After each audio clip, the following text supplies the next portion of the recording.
The reality is, I don't think everyone is going to pick up the mic from the floor.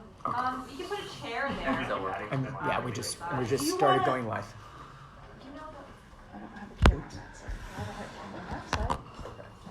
I'll run to my car to grab a laptop. Okay, Marcella, you can't be on the stage after we start. Okay? You can come here with me. This is like, Have her test the mic again. Have her say, Mama. yeah, that was the best. She knows exactly where the X is. Yeah, she's like, I think she should just do all the ballot arguments. She's on camera. Oh, okay. yeah, so low. Sorry. She's been in every single. Are we live? Yeah, let's just. If you think about what. Do you want to just go? Just let people know when you started. Just one. She already did. Okay. Okay. We could do it again because we're live now. Oh, we weren't live. There's 3 people watching, so I just people don't know what's going on. So. Hi, for those of you watching along at home, we were going to be starting in 3 minutes. Sorry, but we'll try to entertain you while while we're waiting. My elderly dog is sick now, and we're called an emergency vet, so I have to keep this. Hey, Aaron, how are you? What you doing? Are you wrestling? Is he watching? Are you wrestling? We're live. You're live. Hi, how are you? Oh, wait, this is live right now? Sorry. Okay. Thank you. No, it's okay. Everything I said is recorded. Okay. Here we go. We have. Perfect. We have channel. I need. Okay. Oops. Bang. Here, is this the same thing? 29. This is, okay. Okay, is this the same thing? No, it's different things. Question for Aaron. You guys are live, FYI. Yeah, we're live. Have you signed schools and communities first? The top 13 school? Each of them. There's some seats right here, and then just. Here's some paper too. Jordan, here's some paperwork. Yeah. They just been passing out. Anybody else need it? You need some paper down there. Here you go. As long as people are clear from here. Oh, they have to go around. Here And you we go. put members. Oh, So good. people see members here, and members of the public can see. While people are talking, we have to make sure they go around. Yeah, that's fine. All right. Yeah, if someone could be like positioned by the pole, that's good. Awesome. Okay, perfect. Okay. Actually, you said the 30th, Francis, so it is on my calendar, but it's the 29th. Yes, All right, welcome. Welcome, everyone. Is it on? It should be. Is it on? It's on. Okay. Welcome everyone to the San Francisco Democratic Party's endorsement interviews for the March 2020 election. Thank you so much for joining us today and for joining us at home on our Facebook live stream. These will be recorded and posted online, so you can always access these. I just want to note that if you want to follow along, we do have endorsement questionnaires on our website at sfdemocrats.org, so please log on so that you guys could look at the questionnaires and links to the ballot measures. First up, we're going to be doing ballot measures. We're going to have the proponents of the ballot measures go up and present for 2 minutes, and then we'll have Q&A from DCCC members, and then open up for the general public to then ask questions. All right. First up, we have Supervisor Aaron Peskin, who will be talking about the storefront vacancy tax. Thank you, DCCC member Lowe, and to the esteemed members of the Democratic County Central Committee of San Francisco. My name is Aaron Peskin. I have the dubious distinction of being a member of the San Francisco Board of Supervisors well into the dawn of the 21st century as economic behavior is changing in this city and cities around the country and around the globe. That is putting a remarkable amount of pressure on what we call brick and mortar businesses, regardless of what community in the archipelago of incredible neighborhoods that you hail from in San Francisco, whether it is where I live in North Beach or where we are here in the Mission. You will see, you've all seen more and more ground floor commercial vacancies, and it has been a very vexing problem for decision makers at City Hall. We've been trying to wrap our hands around it in a number of ways. both with carrots and with sticks. So we've pursued things like flexible zoning. My office is pursuing fee relief for businesses, but there's also a little bit of a soft stick, and that is the proposed vacancy tax that would go after bad actors who continue to have unrealistic expectations of ground floor commercial rents that are not subject to rent control in the state of California, because there's no such thing for commercial properties. It was voted 11-0 by the Board of Supervisors to put it on the ballot. It has recently been endorsed by the Castro merchants, by the Haight-Ashbury merchants, by the North Beach merchants. It is very avoidable if you are a property owner that owns ground floor retail that is vacant. If you do a handful of things, you can actually not have this tax affect you for 3.5 years and still have your place vacant. But it is a huge encouragement, starting at $250 a linear foot, $500 a linear foot in the second year, $1,000 a linear foot in the third year, and every year thereafter. I commend it to you, and I'm happy to answer any questions that you may have. If there are no questions, next. Just can you give us, Commissioner. for everybody watching, can you give us a quick example of like how much vacancies and like how much exorbitant rent they're like holding out for? So this varies from neighborhood to neighborhood. I will tell you that in the neighborhood that I am most knowledgeable about, because I actually have personally participated in 3 vacancy surveys over the course of the last 25 years in North Beach, where, hello Leah, there has been there was actually a great remarkable story. After the Loma Prieta earthquake, the city made the, I think, great decision to rip down the Embarcadero Freeway. There was fear amongst North Beach and Chinatown merchants that that was going to lead to increased commercial vacancies. Actually, this data shows the opposite happened. So we did our first survey in 1984, Mr. Chairman, our second survey in 1992, which actually showed that the number of commercial vacancies went down after Mayor Agnos made the brilliant decision to rip down the Embarcadero Freeway.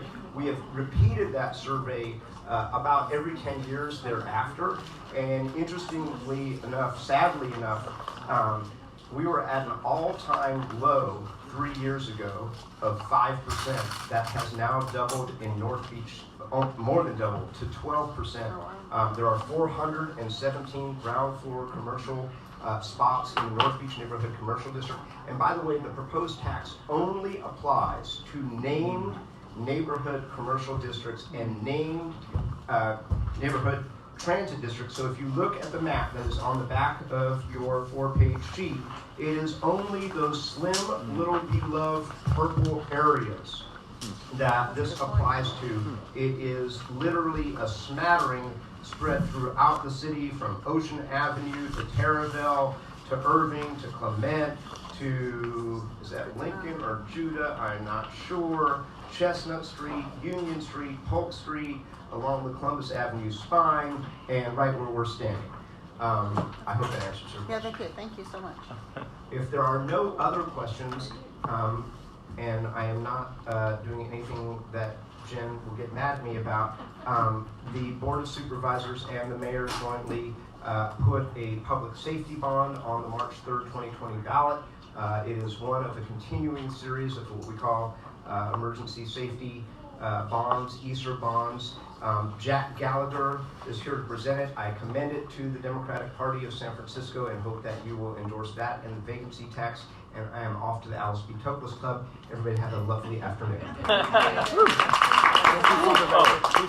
the City College bond, which I also endorse, which Alex Randolph. Can I revote for Housing Authority employee? And the Housing Authority. And I do have to say, even though London Breed and the board have endorsed, I think, all of these other measures, the mayor and I are having very good, robust discussions about her potential endorsement of the vacancy tax, and I hope that endorsement will be forthcoming. I think our last conversation that she and I had ended with, I am 95% of the way there, and hopefully by Thursday, when we all have to affix our signatures to the proponent's argument, she will be 100% of the way there, but I do not want to put words in the mayor's mouth.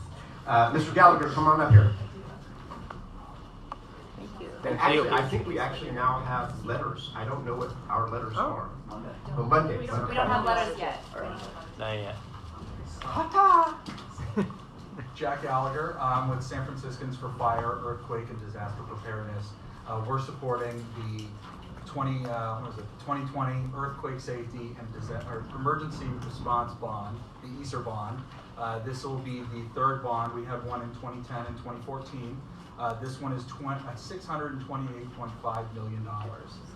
This project, or this bond, will encompass a lot of different projects ranging from improvements to fire stations, improvements to disaster preparedness facilities, in particular taking into some of the newer disasters that we're dealing with, in particular the fires up north.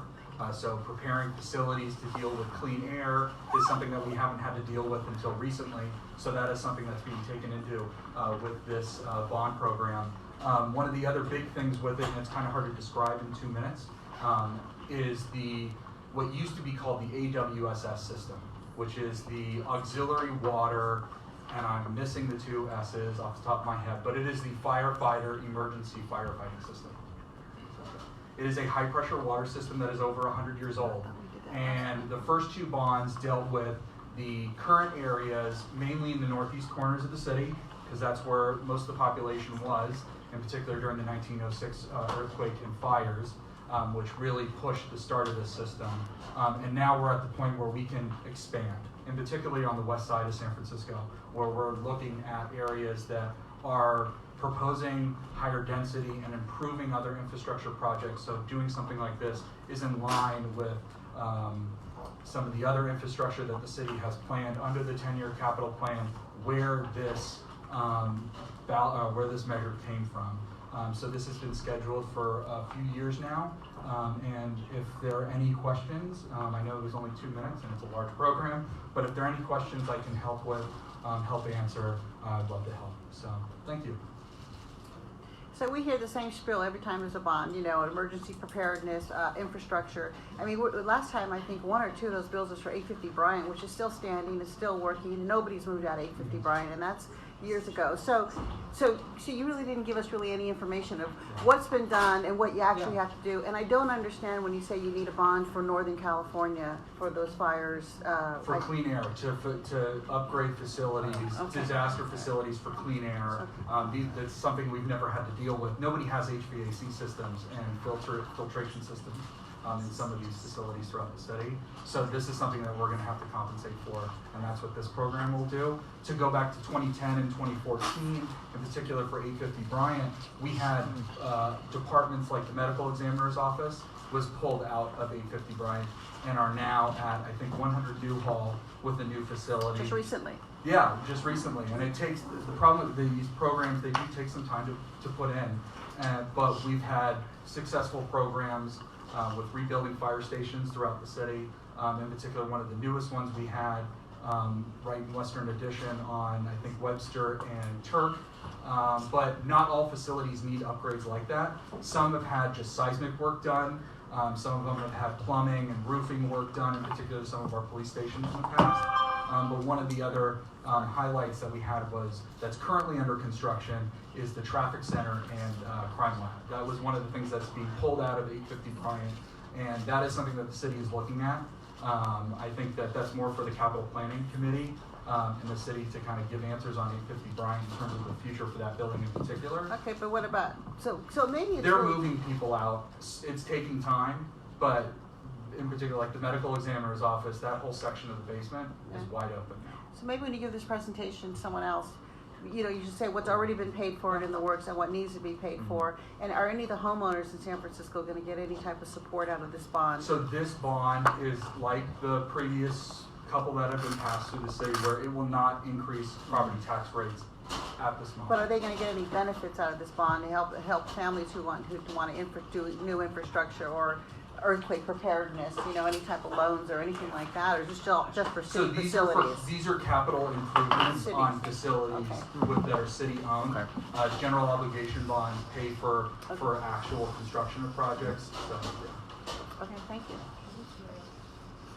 I don't know. spilled before. But it is there's a number of projects. I can provide a map if that's It's helpful. kind of to like see. PG&E kept saying they need money to fix their pipes, and none of their pipes got fixed. Well, this one we've seen improvements. That's what it sounds like. I'm not saying that's what We've it is. seen improvements. The big thing with the AWSS in particular, and now we're being able to expand it, is because we had so much work that needed to be done in terms of bringing it back up to a certain standard. Only until 10 years ago, the PUC took it over, and it was just under the fire department. So. Okay, thank you. I have all the questions. And then we'll start the clock after you do that. Are we standing in the right spots so people Oh, yeah, I on have to make them right. on the internet Oh. can see us Oh, as no, well? Shift a little. to the side. There you go. Perfect. I'm like was it America's Got Talent? All right, hopefully we won't get free access, but hello everybody, my name is Alex Randolph. I'm currently the president of the Board of Trustees at City College of San Francisco. Hello, my name is Jorge Bell. I am the former dean of the Mission Campus. I retired in July. Prior to my retirement, I worked at City College for 40 years. And I am Tom Temprano, the Vice President of the Board of Trustees of City College. And welcome to City College, San Francisco Democratic Party. Thank you for hosting us. Yes, we're very excited to host you, and I think the broken down elevator shows that we need to continue to make improvements. You guys did that on purpose. It was not planned. It was not planned. This is an 85-year-old building that was, I think, last upgraded about 12 years ago. We are here to get your support for our facilities bond, our March 2020 facilities bond that will improve and invest $845 million into City College infrastructure all over the city. Just to give you perspective, about 70% of our buildings on the Mission campus, on the Ocean campus, are pretty much in disrepair and in a condition that is no longer appropriate for 21st century college. We have a once-in-a-generation opportunity with Free City a couple of years ago, with now an investment in our infrastructure to really have a world-class college when we are about to celebrate our 100-year anniversary in 2035. So we need to make sure that our buildings are going to be fixed by then, and our buildings are operating by then, and we don't have to deal with broken elevators. A lot of our classrooms are actually flooding currently because of the massive amount of rain that we're experiencing. Mission Campus here actually needs a new roof. Needs to do air conditioning. A lot of our classrooms at Ocean and around the city don't have any air conditioning in the summer, so you have to literally study and teach as a faculty member in 90+ degree heat, especially with climate change, global warming. And then in the winter, it's ice cold in our classrooms. So to go to the question is, what are we hoping to do? How are the citizens and residents of San Francisco going to benefit from this bond? They're going to benefit because we're going to have a world-class future-focused community college that really can compete with other community colleges around the Bay Area that have invested in their infrastructure over the last couple of years. The last time we went out for a bond was in 2005, so almost 15 years ago. A lot of our buildings are 70, 80, 60 years old, and that was the last time they've been upgraded or touched. So this is not something that we can no longer accept. We have to prepare for another earthquake that could be coming. Currently, our buildings are not safe, potentially in a future earthquake. That's why 750 Eddy was closed. So we need to make sure that we make it. We need to make sure that we stay open. We need to make sure that we are there for our students, faculty, and staff. And the other thing is, our classified staff, SAU 1021, works very hard every single day to actually maintain and clean decade-old buildings. So the amount of money that we save because we have great buildings is another important thing. And with that, we're happy to answer any questions. Yes. Yeah. So functioning facilities are very important. Working elevators are very important, absolutely. But how do we convince San Francisco voters right now, given some of the fiduciary challenges the college is facing, that the funds for this bond are going to be spent well, yes. And there's some accountability? Can you talk about what the accountability is? That is a very important excellent question, and I think one this? that I'm prepared for. One of the reasons why we have one of the highest bond ratings in the country, and we were just reaffirmed by Moody's back in March with an A+, is because we are managing the money that we're spending on our bonds and infrastructure well. We were actually able to refinance our previous bonds in 2015, and we're able to save the taxpayers $41 million because we were able to get the lower interest rates because we have an oversight committee in place.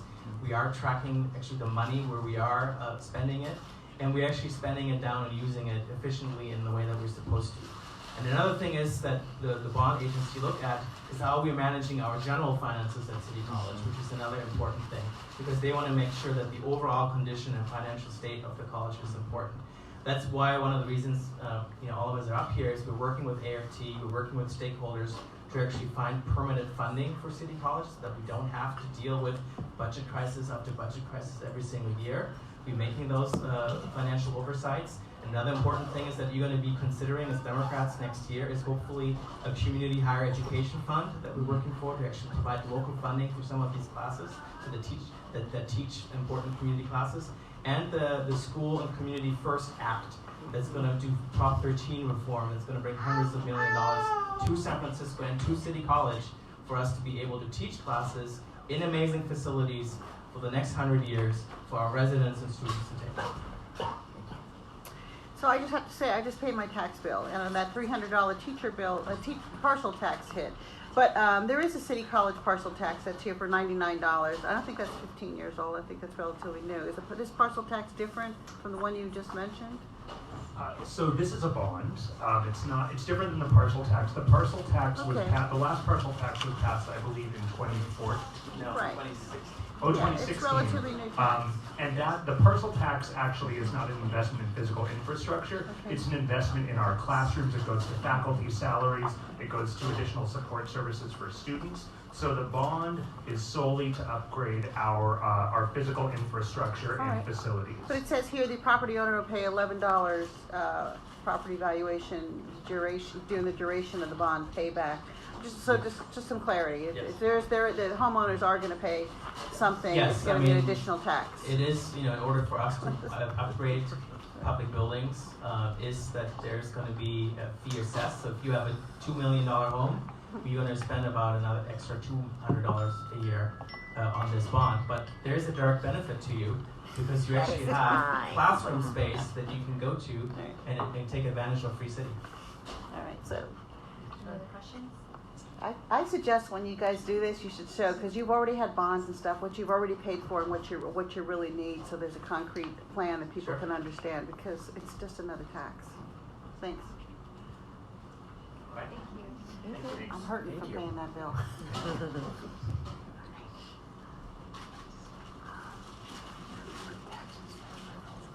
Yeah, I know, but it's getting to a point.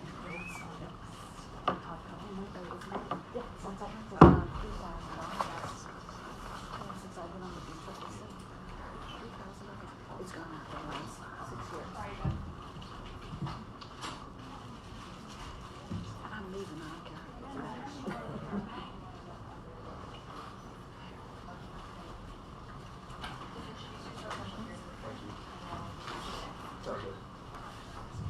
Good afternoon, everyone. So it's not $11. My name is John Jacobo, and I'm here on behalf of the Office Limits Ballot Measure, not the section's name. We call it the San Francisco Balanced Development Act.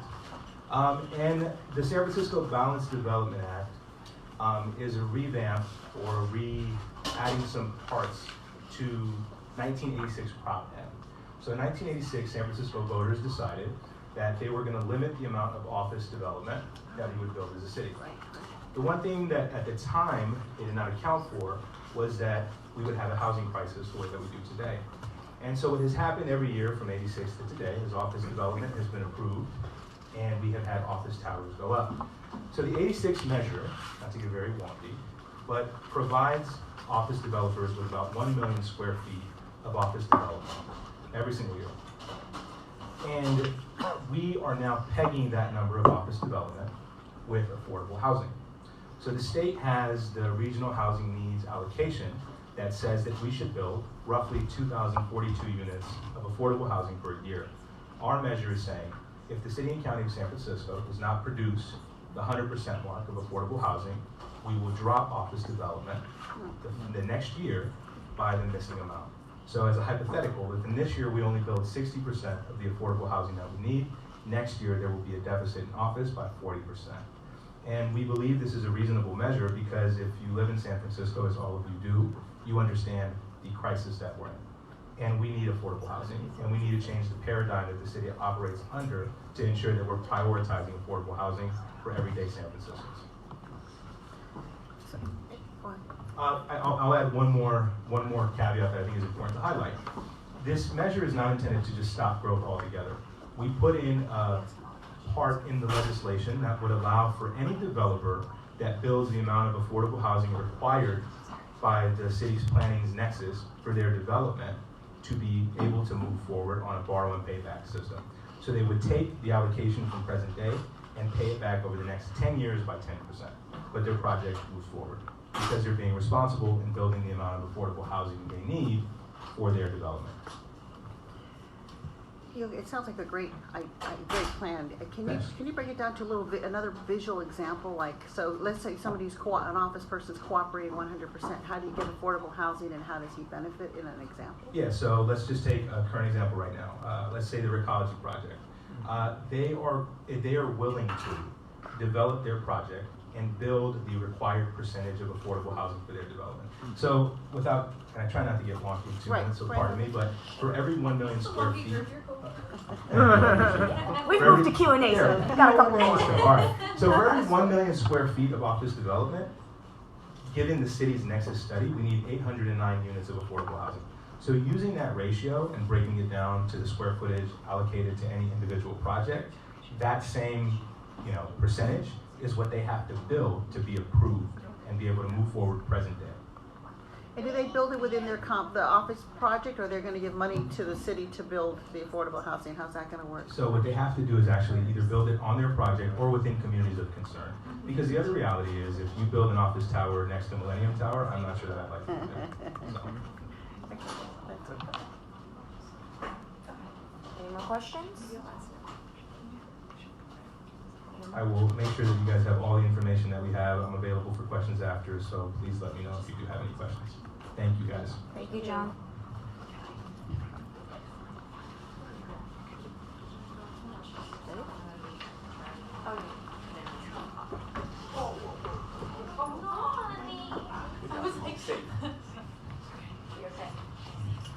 Hi, BCCC members. My name is Andrea Bress. I'm here to present on the only charter amendment for the March 2020 ballot, which is a proposed charter amendment to provide retiree healthcare reciprocity for employees of the San Francisco Housing Authority who may become employees of the city and county of San Francisco.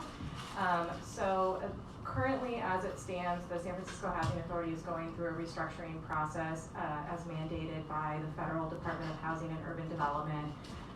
The city has been working with the Housing Authority throughout that entire process because it does require the city to assume responsibility for certain functions that otherwise had previously been managed by the Housing Authority, which is resulting in operational changes and impacts to employees of the Housing Authority.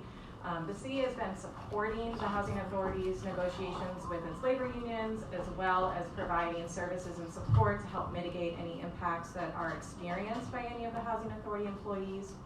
One of those being that because the Housing Authority employees operate in a CalPERS system, if they become an employee of the city and county of San Francisco, we have reciprocity for their pension benefits, but absent a change to the charter, there is no ability to allow them to count their years of services for purposes of retiree medical. So one of the things that came out of the discussions with the two labor unions impacted by, that represent the Housing Authority employees, SEIU 1021, as well as MEA, was a commitment from the mayor to advance a charter amendment for the March 2020 ballot, which would allow for the Housing Authority employees to count their years of service worked at the Housing Authority for purposes of retiree healthcare vesting if they transition to the city for employment. We've already had 24 employees transition to the city from the Housing Authority, so they will be direct beneficiaries of this. And throughout the next year and a half, as this restructuring continues to unfold, we anticipate there will be more employees that transition over that period of time for whom this would benefit. Something very similar was done in 2014 and passed by the voters for employees of the redevelopment agency that the state had dissolved at that time and had transitioned to city employment. So this is very comparable to what we did back then. We did it very collaboratively with the 2 labor unions that were impacted by this, as well as it was unanimously passed through the board with all members of the Board of Supervisors. So happy to answer questions about retiree healthcare reciprocity if there are any. Our question is a question of information. Right now, what authority are you under? State, federal, obviously not city of United. So the Housing Authority operates as a quasi-separate entity that is falls under the jurisdiction and complies with federal housing department regulations, HUD regulations. But they are quasi-separate entities. And they don't have the same benefits as the city. They do have a retiree medical program for their employees. However, the challenge is for those employees who may have accumulated 10 or 15 years of service, for example, at the Housing Authority. If they then move to the city doesn't have any ability to recognize those years of service that they worked at the Housing Authority for purposes of then getting retiree medical from the city. So there could be a scenario where there are some employees who don't have enough years of service at the Housing Authority to have vested for retiree medical and then transition to the city and start from zero, and then again would not accumulate enough years of service to vest for purposes of retiree medical. So without changing the charter, we don't have the ability to recognize those two systems. Therefore, are you, from what I'm hearing, and I do have a hearing loss, that you are transitioning into the city system, is that it? Some employees will remain at the Housing Authority and will remain in their current retiree medical. Some employees will transition to the city, and so it allows them to take advantage of the city's retiree medical, just like they will take advantage of their city's pension as a city employee. It allows them to count the years to vest. Correct. Peter, did you have No.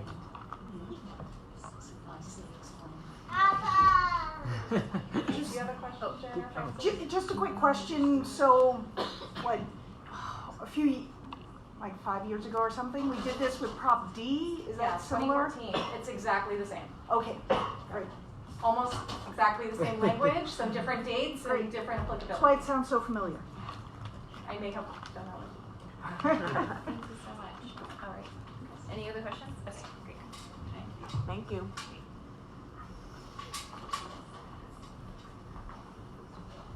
All right, how's everyone doing? Good, yeah. So we're gonna transition to our interviews with candidates for the Superior Court judge. There will be 3 minutes for their presentations and then up to 7 minutes for Q&A. Our first candidate up is Peng Li. And questionnaires are available online at sfdemocrats.org. And for those of you here, if you need a hard copy of the questionnaire, please just raise your hand. We do have some if you would prefer to have a hard copy. Oh, they're right over here. Yeah. Oh, that's okay. That's a hard copy. Is this okay here? Mm-hmm. Great. Thank you everyone for having me. I am delighted to be here. We'll wait until everyone gets the questionnaire before I start, if that's okay. Yeah, we're passing it out. There's 5 copies printed. I have more copies. Does anyone need an additional? I think we need one more additional. Yeah. We'll share. Oh, another one. Okay. Karen, there's a folder. There's more copies. We made lucky 8 copies just in case, so I'm glad we made some more copies.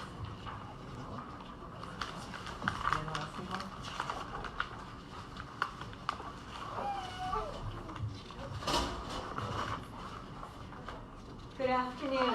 My name is Peng Li, and I believe that everyone deserves equal justice under the law. I say this because that's part of my journey in becoming a lawyer and a proud San Franciscan. When I was 5 years old, my family risked death to escape war-torn Vietnam. I remember being in that safe house, waiting for darkness. And once we got that signal, we raced across the beach towards that little wooden fishing boat, hoping to make it. I heard screaming. There was gunfire, bodies collapsing onto the beach. Our family was lucky. We made it onto the boat. We also made it to the refugee camp. We would be there for almost a year before some people took a chance on us and sponsored my then 6 siblings and parents all the way to Springfield, Missouri. My mom and dad, my mom is here visiting from Springfield. They worked as janitors and housekeepers. Their sacrifices strengthened my resiliency against racism, sexism, and poverty. I became strong so that I could be the first person in my family to graduate from college, first person to go to law school, and the first person to become a lawyer. My oldest brother, he struggled being an Asian male in the middle of America. He was the first in our family to be arrested, to be convicted of a felony, to cycle in and out of the criminal justice system. It devastated our family, and it has impressed upon me 3 needs. 1, prevention and diversion. 2, unbiased enforcement and prosecution. And 3, an unflinching examination of our laws, because as a judge, I apply the law. I'm the only candidate who has both experience in criminal, civil, and also judicial. I have tried cases, I have settled cases, I have presided over arraignments, appeals, and trials. I'm also the only candidate who is an immigrant who could add that unique perspective on the bench. I've had the pleasure of serving people from all walks of life here in San Francisco. Non-binary, LGBTQ, disabled, undocumented, pro-per, seniors. That's why I've been endorsed by Treasurer Fiona Ma, Assemblymember David Chu, Assessor Carmen Chu, Professor Bill Hing, Dale Manami, Pastor Amos Brown from Third Baptist. So I'm standing here as a political unknown asking for your sponsorship because I'm the most qualified and the most needed on our bench to ensure and promote our democratic value, that everyone deserves to be treated equally under the law, no matter where they come from. Thank you. Questions? Questions? Yes. I welcome any questions. Yes, Peter. Can you just, especially for folks who are tuning in, can you just talk about your perspective on the current bail schedule and money bail, what your position is, and how you think the system can be reformed? I would like to remind everyone I am a Superior Court Commissioner in addition to being an applicant for judicial appointment as well as a candidate. So therefore the canons really are more restrictive on me on talking about those topics. I do apologize. But I hope, Peter, that you will know from my background and experience and my 10 years of public service to our community what that may suggest. Thank you. Any other questions? Yes, please. So, as you know, there's a progressive movement sweeping the country to change the district attorney's office, to change the criminal justice system, to change the beliefs and the way they operate. The bail was one of them. But there has to be something to talk about in your perspective with those changes that are there, whether you support them or don't support them, or do you think they're even good for the criminal justice system? I want to say those are all wonderful questions. If I was not running for judge, I could talk about it. But because a judge's role requires impartiality, neutral, and not being biased, I cannot speak to that. All right. How long have you been a commissioner? I've been a commissioner since 2016. I've been with the court since 2010. All right. So, one of the questions is it's asked, what have you done for the Democratic Party? I think it's question number 2. Contributions to the Democratic Party. And you say, as a commissioner, I understand that. As a candidate for judicial office, you can't talk about that. But prior to being a commissioner, were you involved with the Democratic Party in any way? Thank you for that distinction. In regards to that, I was actually involved as the asbestos department, and that also had ethical concerns about my participation in anything political, because again, I was still an employee of the court performing mediation functions and whatnot, and therefore I still did have to comply with maintaining neutrality and being free from bias. All right. So, I mean, a lot of judges come before us, you know, and ask for this. And what we're looking for is this particular community. How do we know, what benefit do you bring to the community that you can discuss in terms of the community that has seen, the Mission community, the Tenderloin, the Bayview, who have seen high incarceration rates, have seen high bails imposed, and have been in the revolving criminal justice system? What can you discuss? Because for this community, your position is very important, and it's a very powerful position. So we do need to know something about what you believe in, or what you think, or how you benefit our community. That's an excellent question, and I hope that my allusion to my upbringing shared with you. Growing up in poverty, I'm used to this community. This is my community. And I was at the San Quentin prison a few days ago as part of the reentry volunteering program, and I had a lot of similarities about our upbringing and our experiences, and talking about the challenges of being a person of color in our community, and also the income inequality, the desire, the want. I can share to you those personal experiences because, again, I hope that that communicates to you exactly my care. I live and work in the city. I am out there cleaning out needles, feces, graffiti, and I know my neighbors. Why? Because I care about them. I don't have to be in a committee. I don't have to get an award to do this. I do this because my parents taught me, you don't make it by yourself. You gotta help each other, and we're all in this together. And to me, one of my biggest things is, we're an ecosystem. Just like climate change, what happens somewhere else affects us here, it's the same thing with our justice system. We're not siloed, so we gotta figure it out together.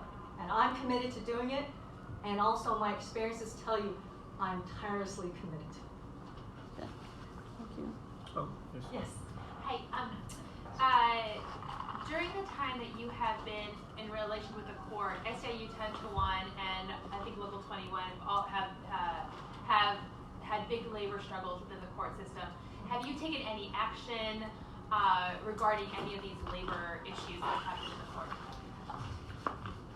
Again, those are questions that I am not allowed to participate. Even if I was a judge, we are not allowed to engage in that. But I will share with you, I was with the court when we experienced the biggest financial crash in 2010.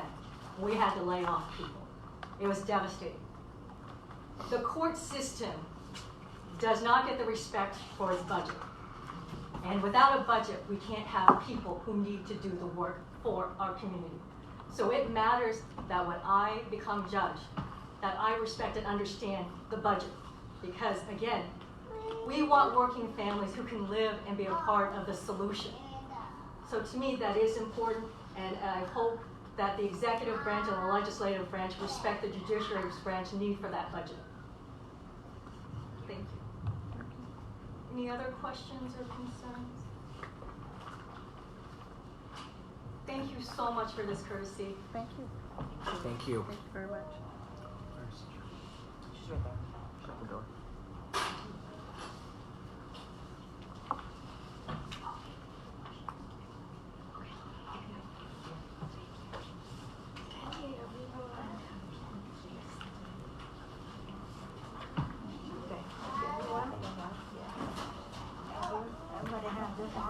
Thank you. Thank you. Thank you. so much. Nice to meet you.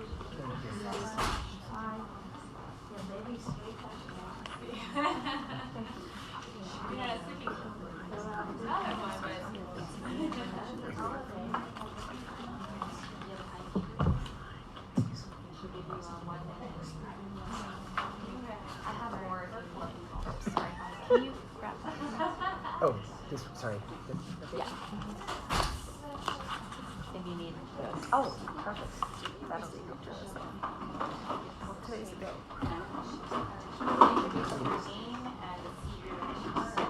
And then we'll start the clock out.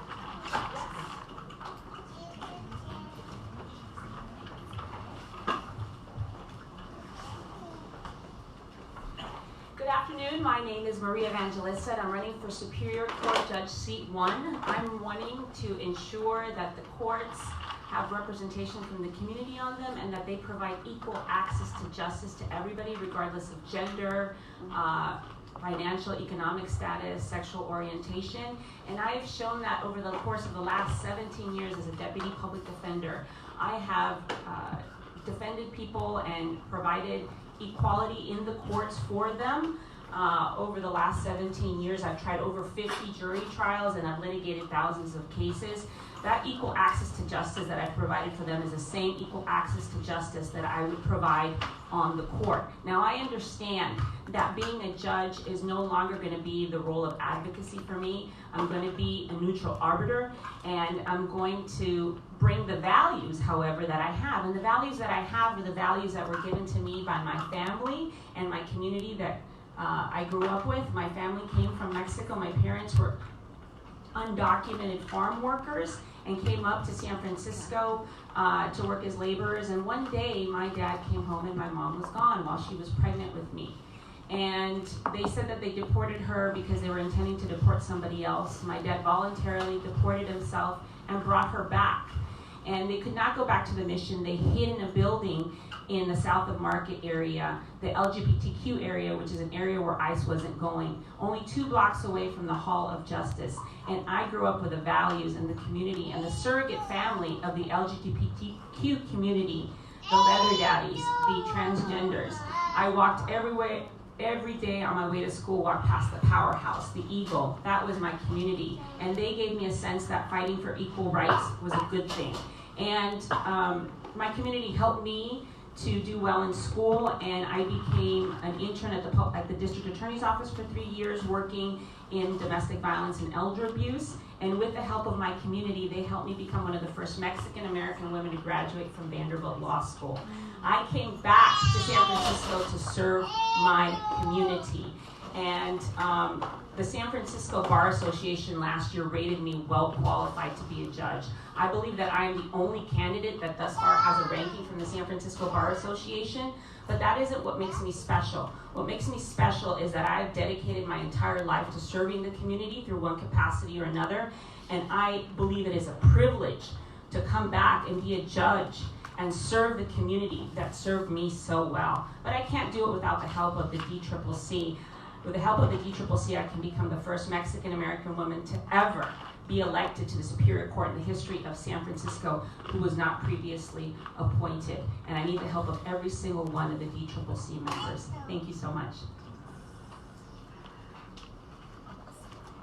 So Maria, sorry, I totally forgot. If you brought some questionnaires, do you have some printed questionnaires with you?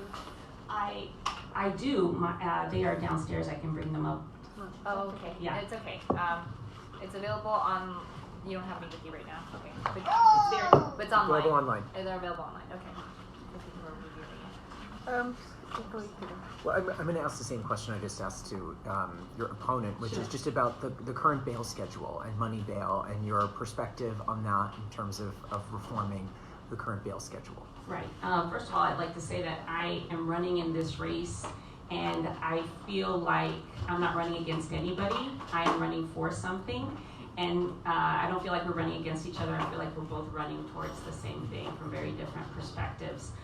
With regards to the bail schedule, as you know, as a deputy public defender, we have led the way and led the fight to bail reform, so that it's not about opening the floodgates and letting everybody out. It's about having access to be able to fight your case out of custody if you're not dangerous, because we know that the statistics show that people that are able to fight their case out of custody have better results, right? And so it no longer is valid idea that somebody who has money and commits something dangerous can get out of jail, and somebody who maybe didn't commit something so dangerous that can't afford to get out gets to stay in. And that's the reform that the Public Defender's Office and that we've been fighting for. And it's, the current judges who were involved in also setting the bail schedule, but through the Humphreys case, we've been able to fight that, and we're the ones that led that reform. I would also say that it's not just the people that are incarcerated that suffer with bail issues, it's the families, because it's the families are the ones that are posting bail. And as you know, most people don't have homes to post. They have to post 10%, and that money is lost forever. And unless the people that get arrested can get out so that they can get back to their jobs. Not only have they now lost their jobs and further, created an area where their families aren't going to be able to be supported, it's money lost, and we have to remember that these people are presumed innocent until proven guilty. And it's a different situation when somebody is on probation or when somebody has pled guilty. Thank you. Thank you. So I'm going to ask the same question too. I understand you can't give us your opinions, but and you talked about your values, but for the communities of the Mission and the Tenderloin and the Bayview, who are really, who are incarcerated at higher rates, who can't post bail and stuff, what can you contribute? What is the benefit of your being on the bench can bring to our community? Right. So, as I indicated, my first experience probably in life at the age of 3.5 was in the Hall of Justice. And it was a situation that no child should be put in, but because I spoke English, I was always being asked to come into that building. And I became aware very early on that access to justice wasn't as easy for some than others. And that's actually what pushed me and energized me to want to believe that I was good enough to become an attorney, even though my parents never went to school at all. Having the perspective of fighting for victims at the DA's office and representing thousands of people that you just described marginalized precisely in those communities has given me a perspective and worldview that is very different than anybody else running for seat 1. I grew up on 9th and Bryant. I am very familiar with South of Market and the Tenderloin, and I have seen how my communities and in the Mission have drastically changed because we don't have the resources that they need.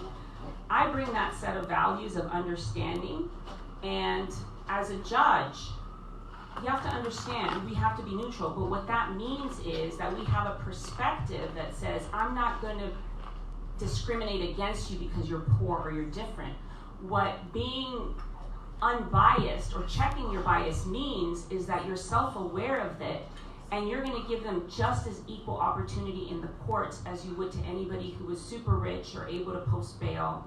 And those are values that I practice. I mean, that's the great thing about running for judge, is that the transparency and that you can see my values, my history, my involvement in the community, what I'm doing for young women of color who also deserve to be up here one day running for judge. Latinas compromise 1 out of every 4 women in the country, but they compromise less than 1% of all attorneys in the country. And they don't even have, National Hispanic Bar Association doesn't even have statistics that are well formulated as to judges. So I think that my perspective and my values have been demonstrated by my track record, and you need to appreciate that in my courtroom you will have access to equal justice. Now, a lot of people say that, but I've shown it with my track record, and I'm also well qualified according to the San Francisco Bar Association. Let's not forget that. It's, I do bring the diversity and the perspective, both from the district attorney side and the defense side, but I also bring hard work and dedication, because my immigrant parents did not come to this country for me to squander and waste that opportunity. I'm here to make sure that their legacy lives on, and in these times when people of a certain background and race aren't being given equal shot, it's my time to step up and run. It's my time. Thank you. Any other questions? Yes. I may be out of my range here because I'm not that well qualified, but I don't know what allowance you have, but how creative will you be in sentencing? And types of sentences you can give people, how much leeway would you have?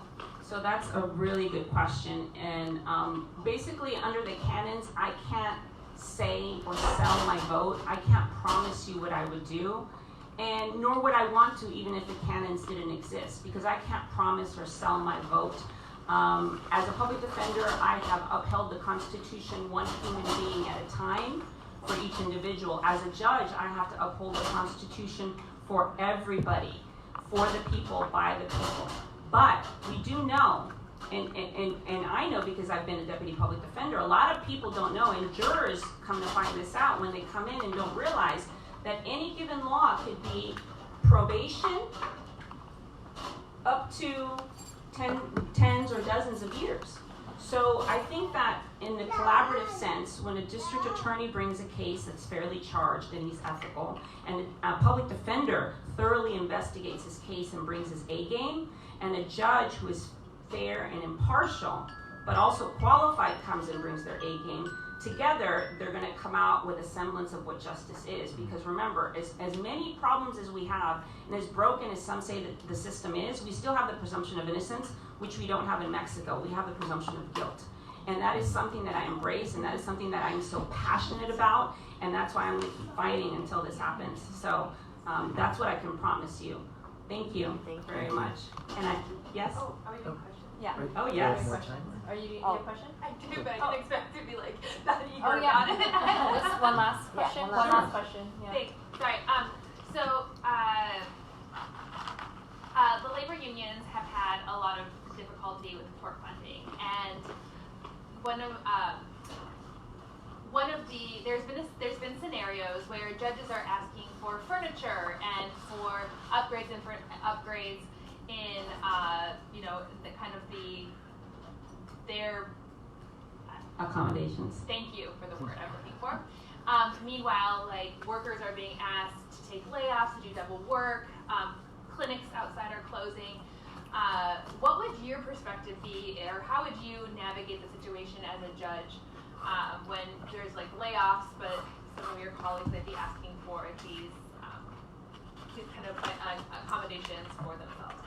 That's a fantastic question. I was just thinking about how people say, okay, the court systems are so overcrowded, the calendars are so full, where do we need the resources? And last night I was actually up thinking, where do we need the resources? And I would say, well, if we had resources, we would have more courtrooms and more judges.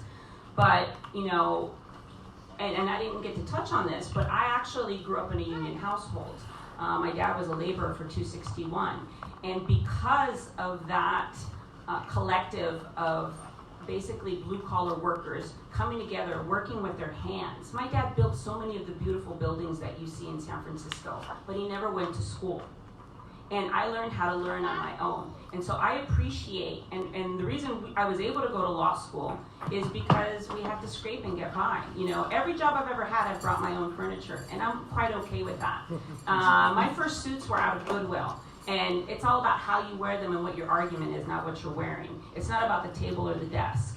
It's about, the dignity that you bring and the fact that as a judge, you're there to serve the community, you're not royalty. So believe me, I appreciate what it's like to support union and to be a product of what can happen when people can have the right education because of the union backing. And, use your good sense and judgment, but it's about your arguments and about the justice that you're giving people, not the quarters.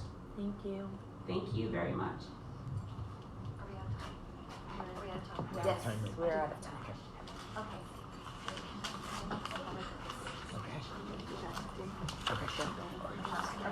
Can we have the candidates that are here pass out the questionnaire? We have questionnaires available online. I sent it out earlier today, so you can access it on your phones, or your computers, or your home. But we do have some hard copies if people prefer to use the hard copy here. So we'll just have that passed out in case people want to look through that before we start.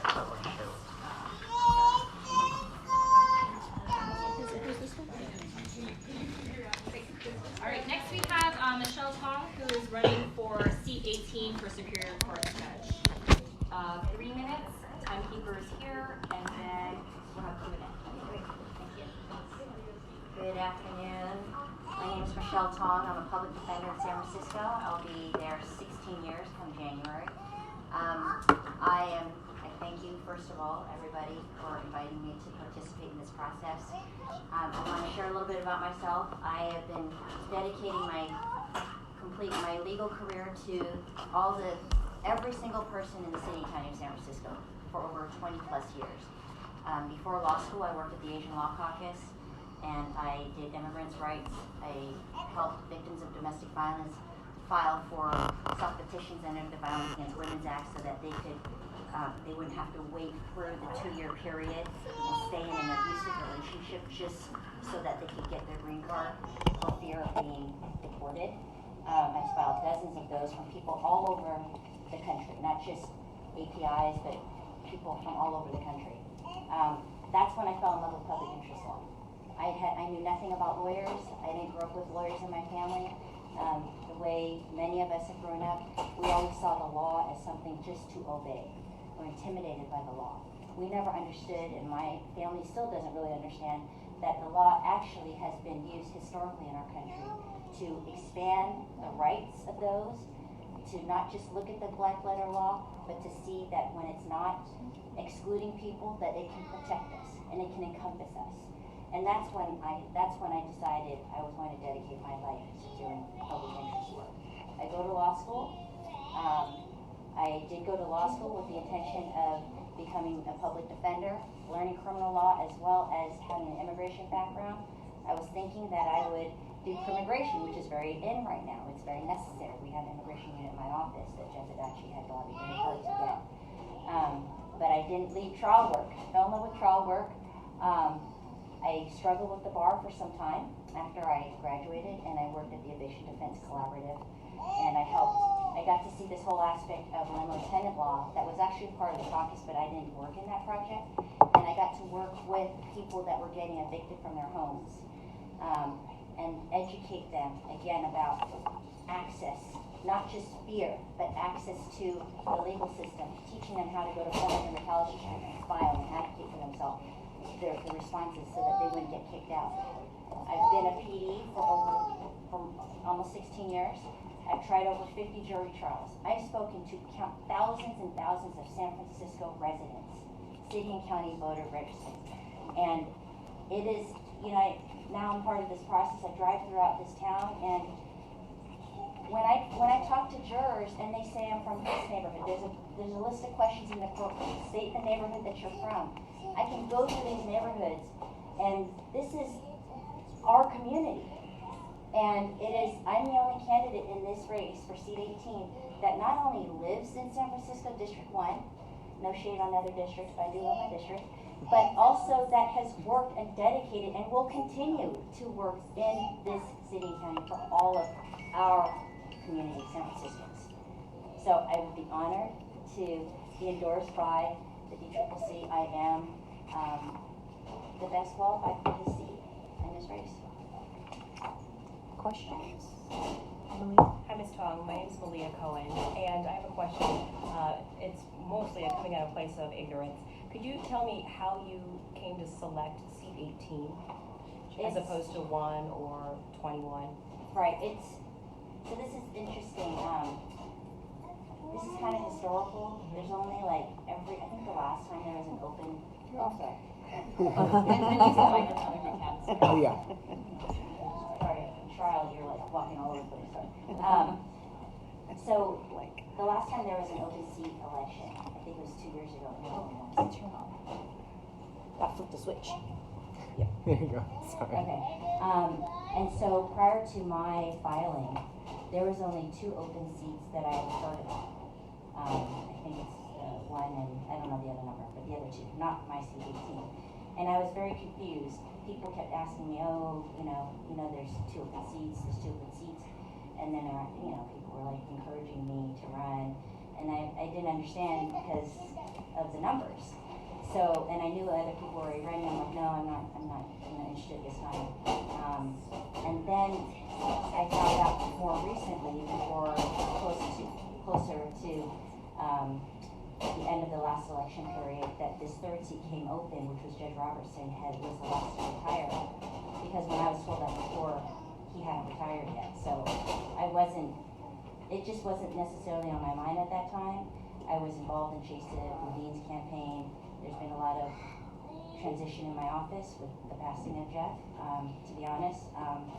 So how did you select the the seat?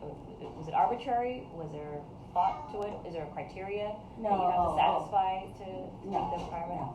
No, it's just an open seat. Okay. Right. I mean, sure, with the other 2 seats, it would be 3 candidates per seat. Right. Right, so, sure, in that sense. That's what I'm asking. Yes, but it wasn't, so no, it's not like arbitrary. Got it. Yes, so, answer that question. Thank you. So I want to thank you. Your questionnaire is actually so thorough, and others are so short. I'm very impressed by that. But maybe one of the questions I've been asking, and I think people who are online might not have your questionnaire present, Right. is yes, some of the progressive issues that are sweeping the country regarding changes in the whole system itself, from the bail to alternative incarcerations and stuff. And I think you've addressed some of that, but maybe for the people online, you could talk about what role the court has, and if you were sitting on it, what role does the court have in criminal justice reform?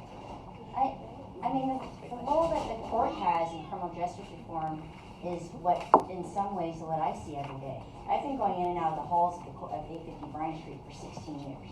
And even before then, when I was at the Asian Law Caucus, and the laws changed to start removing immigrants that had criminal convictions. So that's actually when I started going to the halls.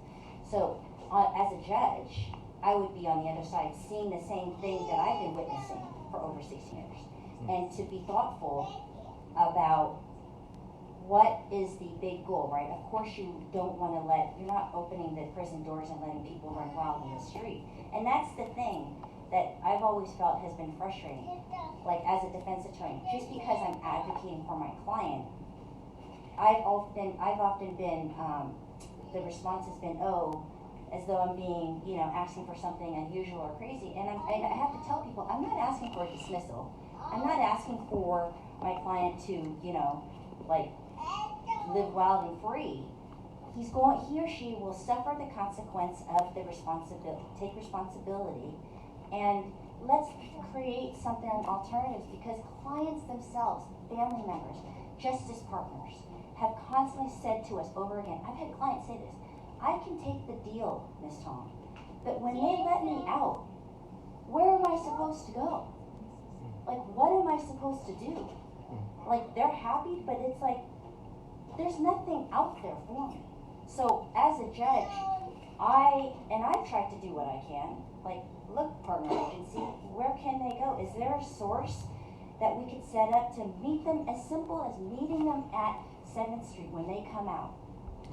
Okay, give them some flip-flops, some shoes. If they don't have shoes, or they're taken away, or things get lost in the property room, they're walking out with flip-flops. I invite them to come to my office if we're open, but usually we get out at night. If we have a full clothing closet, feel free to take whatever you want. But these are basic essentials every day. So I'm just, long-winded answer, I would continue to see that and also be mindful of it.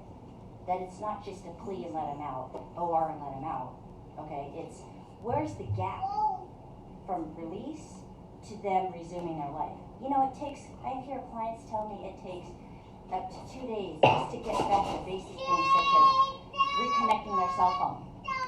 They have no ID. You know what ID they're using? Their jail badge ID, their orange ID. So imagine like at Verizon or Metro, they're like, hey, what's the ID here? They already know they're a criminal. Anyway, that's my long answer. 2 more minutes. Okay. Yes. So I appreciate your questionnaire. I think I like the answers that you've given. They're very thoughtful and very well thought out. One thing that the questionnaires don't necessarily do is give us a sense of who you are. Kind of gives us your professional experience and your philosophies on policy issues. But where did you grow up? Where are you in the birth order? What do you like to do in your spare time? Do you drink soda? Thank you, Ms. Cole. It's so funny. I actually feel part of going into this process was I have a lot of anxiety because I am a private person. And just knowing that I was going to be catapulting myself and my family into the public, and I'm not used to talking about myself, like during jury selection, I ask questions about others. Yeah, and so I don't find my life that interesting, to be honest, but I, like many immigrant kids, I'm first generation. My parents are from Hong Kong, they came here, I grew up in a typical kind of working class or immigrant family. My Was it mother. here in San Francisco? It's not. It's in Sacramento. Sacramento, okay. So my mother is a fierce small business owner. She owned a salon. She's 70-something. She sold the salon, but she still cuts hair every day. She, my father worked for the state as an engineer. He retired still too early, and my mom still never forgets to tell him that he's sitting home being lazy. But you know, my mom had and it's my folks that, like, even though they're Chinese conservative mindset, like, oh, you're a public defender, you're representing the bad guy. What I actually got from them is, like, even if they had so much, they gave chances to people that messed up, you know what I mean? And you wouldn't think that from them. So I go home to Sacramento once a month to see them. I do a filial trip with them every other year to Hong Kong and travel. They're really proud that I'm running. They don't, you know, so I love coffee. I'm not a vegetarian. I'm not gluten-free. I do like red meat. That's tied. Thank you. Thank you. Oh, one last question. And I know you've heard the iterations of this, but anyway, so my question is about budgets, and oftentimes judges and the workers have different priorities. Right. We've seen, you know, furniture being asked for by the judges, and that being pitted against workers who are getting laid off, Right. and raises, and clinics being closed, and just where do you stand on that? So, you know, it's interesting because I don't know about the furniture stuff. I mean, I've heard judges, like, complain about that stuff, but being in the courthouse, like, so the clients are my people, right? But the most important people that run that building, anyone will tell you, are the deputies, the clerks, and the court staff. And I love them all. Okay, they know everything and you know. So and the court reporters, while they're trying to get fair wages and picketing or what have you, you know, you will have judges, and I tell the judges, like, it's supposed to be an all-day courtroom or a trial courtroom, and they're walking around, you know, micromanaging other departments, and, you know, I'll mess with them, and I'm like, hey, what are you doing? You know, aren't you supposed to be doing a hearing today? Like, what's going on? Like, how come hearings aren't being processed and being heard? How come we can't send this case over here? I can't even file motions. I'm getting too nuanced, but it's just a frustration. I can't file motions in timely fashion, and it has to be heard on a certain day. Meanwhile, court reporters, court staff, they have to ask for their vacation a year in advance. I mean, these are the things that I see in here. And so I don't know, but I feel like I should be able to speak for them. Are you able to? I mean, do you have the ability to affect the court reporter's vacation schedule? I mean, I don't know, but that's just something I've been told. I mean, I feel like, why wouldn't we be able to opine? And I mean, my court staff's right there. I would imagine I'd have court staff. Thank you. Thank you. Any other questions? Okay, great. Thank you. Thank you.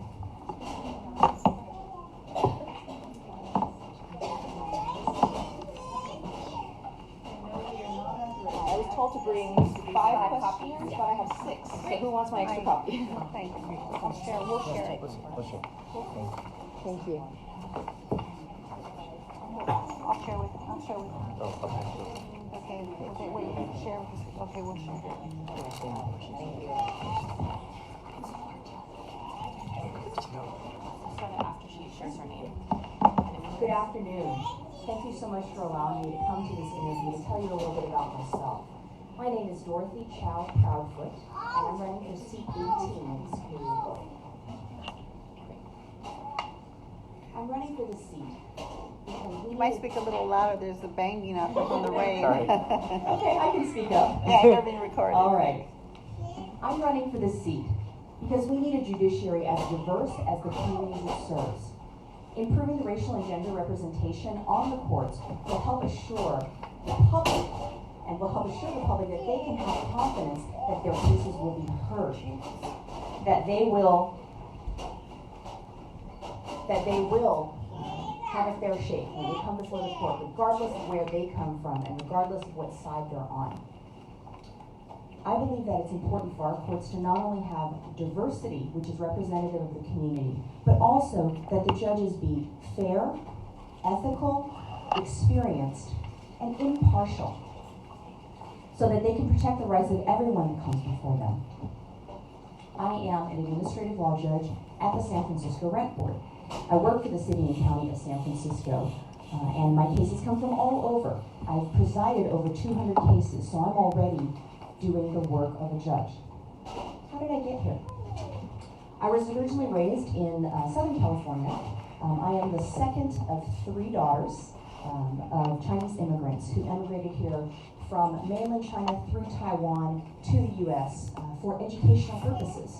My family was very dedicated to encouraging all of us strong women to pursue an education.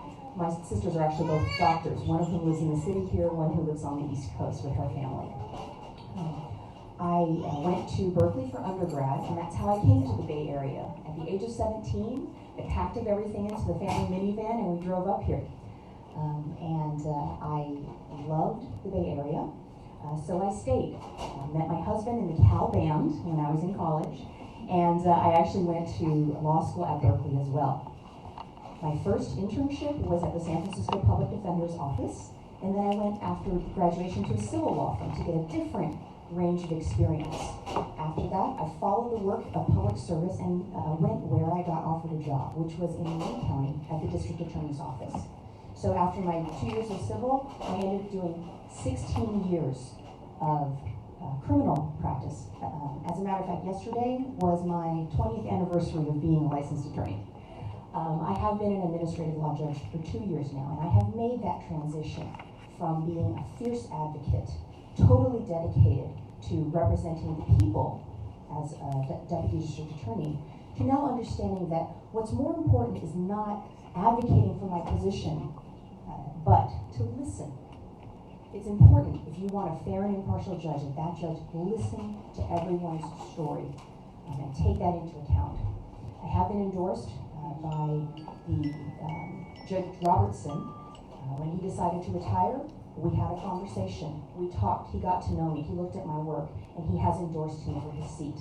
I also have the endorsement of, on the other side, Dale Manami, civil rights icon, because he knows that I'm a well-rounded person who's done work in the community, who's done work for gender equity, anti-discrimination, as well as advocating to increase the pipeline of APIs in the legal profession to improve our system. Questions? Can you talk a little bit about your perspective on money bail and bail schedule and your thoughts on reform? The perspective on money bail and the bail system.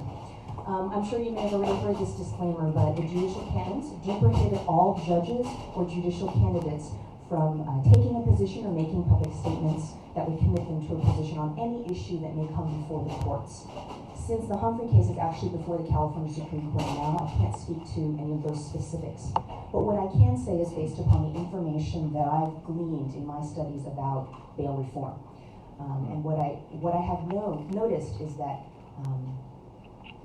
the closer we hew to our statutory and constitutional definitions of what bail is really for, the better the system we're going to have.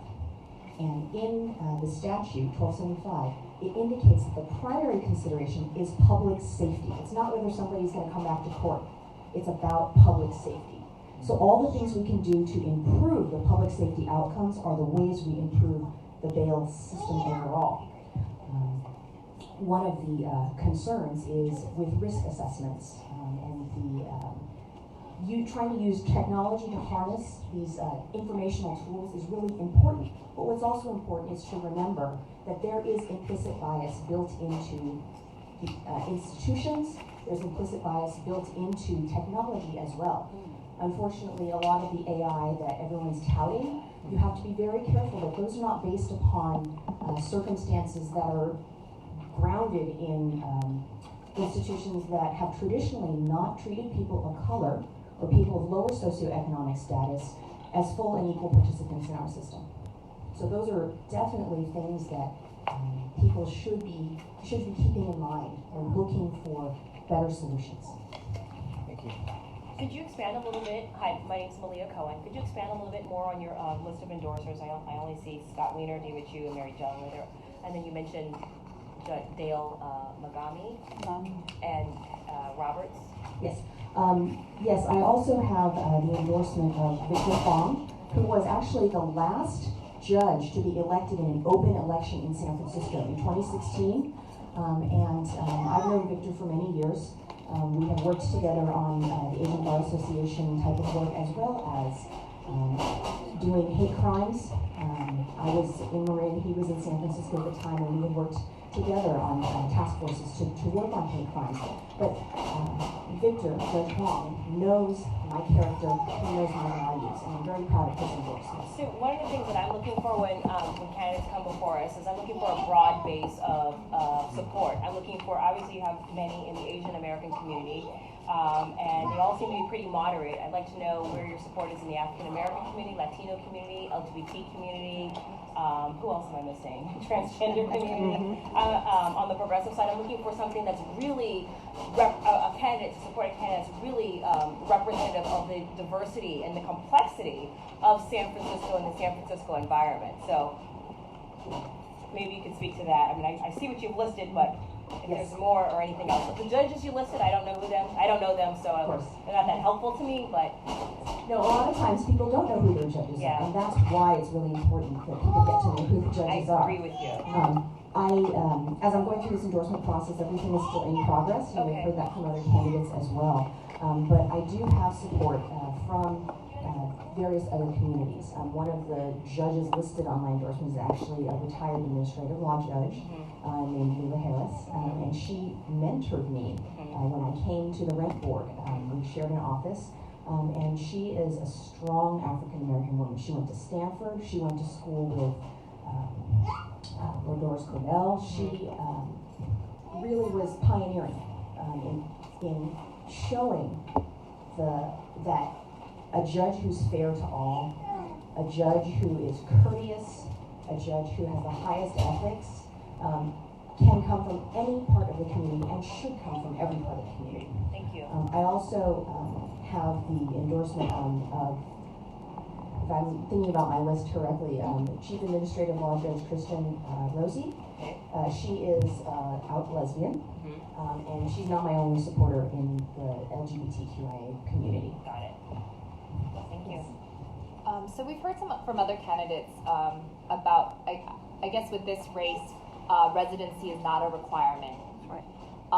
So for many of the candidates that that do live in San Francisco, they feel like it's very important for the judges to look and feel like the community that live here, but also it's important that judges are also from the community when the outcomes might impact them as a resident. As a non-resident of San Francisco, what is your take on that, and how do you feel you would be able to dutifully fulfill this role, even if you're not a resident here in San Francisco? Yes, I think it is important that the judge be engaged in the community. And even though I sleep 7 miles away, I live on the island of Alameda, I take public transit every day. I have worked in the city for 5 of the years of my career. I have also family in the city, in addition to the sister I mentioned, who's a podiatrist here, and her husband, who's an engineer. My cousin and her family live here as well, so I do have family in the community. I think that it's really important that, as I indicated, because judges need to listen. It's not about the pronouncements they make, it's about whether they're listening. I think the learning process is incredibly important. The fact that I've made my decisions to deal with the commute and actually come into the city and put my energies here and my focus here should assure the voters that I care about the concerns of San Francisco. Housing, transportation, public safety, environment. If you look at the broad background that I have in the legal field and in my advocacy work when I was an attorney, you will see that I have experience in these areas and that these are topics that are very important to me. I think San Francisco is the place where change can happen. I think San Francisco has an incredibly vibrant legal culture where people are not afraid to come out and challenge the status quo. When we're talking about LGBT rights, when we're talking about anti-discrimination, this is where it happens. and I want to be in the room where it happens. I have a question. So, Supervisor Cohen actually, she kind of covered the question that I was going to have, but so I altered it somewhat. But I know I see that you're a district attorney, and one of the things on the changes around the country about district attorneys is they get rewarded by how many convictions they have, and unfortunately, those convictions affect the black and brown communities significantly, and turns it into a revolving criminal justice system. So I want to know if you can tell us about the progressive changes that are going through the country, including the courts, the court system, and even the district attorney's office, and maybe changing that reward system so they don't excel in their career by putting black and brown people behind jails. No, that's a very important issue, and something that's very. It's important that people understand what district attorneys are for. They are not there to put people in jail. I was fortunate to be in an office where that was not actually rewarded. I took cases to trial, I lost cases, and I still got promoted in the office. The important thing was the decision making that happened. And so I think that's part of the trend that you're talking about across the nation for a greater awareness of the disproportionate impact of some of these policies. And sometimes they're intentional, sometimes they're unintentional.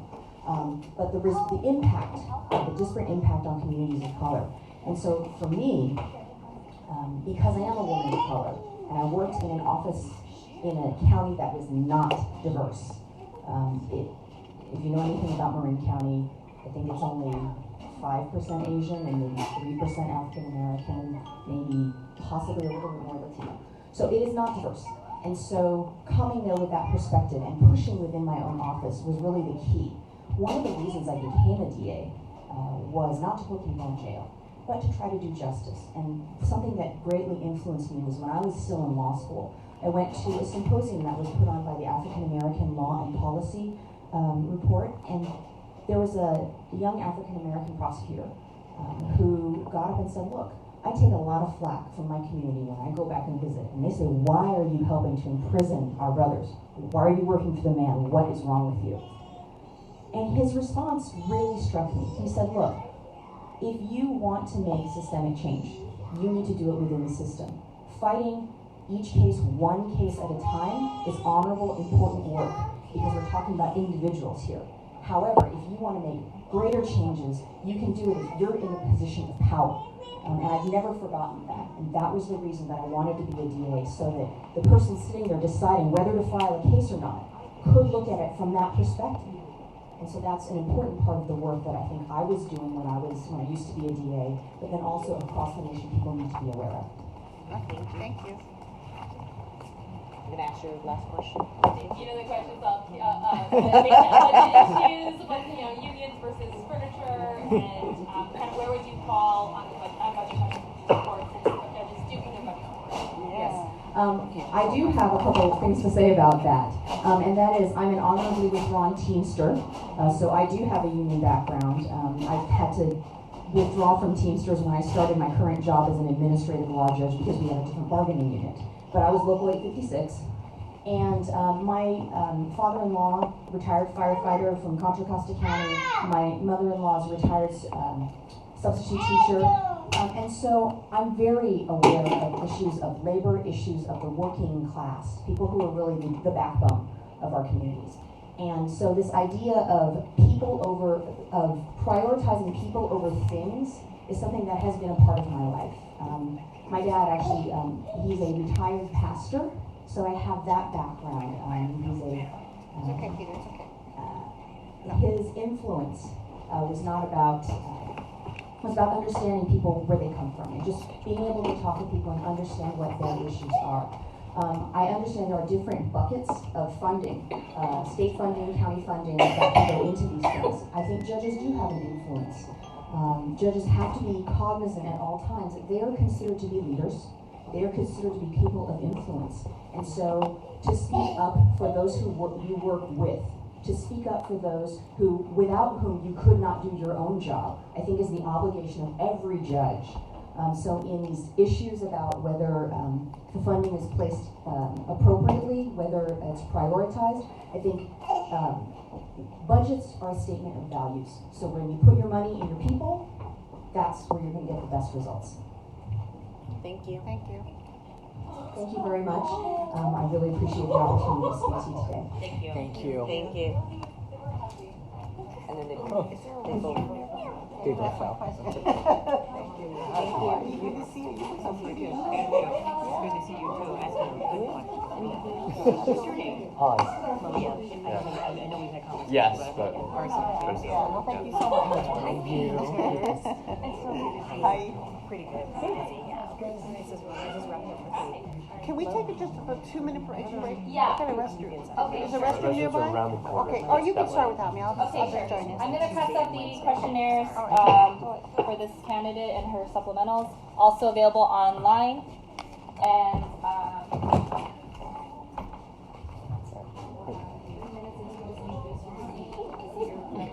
3 minutes, we have a time here. We do a 1 minute, 2 minutes. 30 seconds. 2 minute, 1 minute. And you should. Great.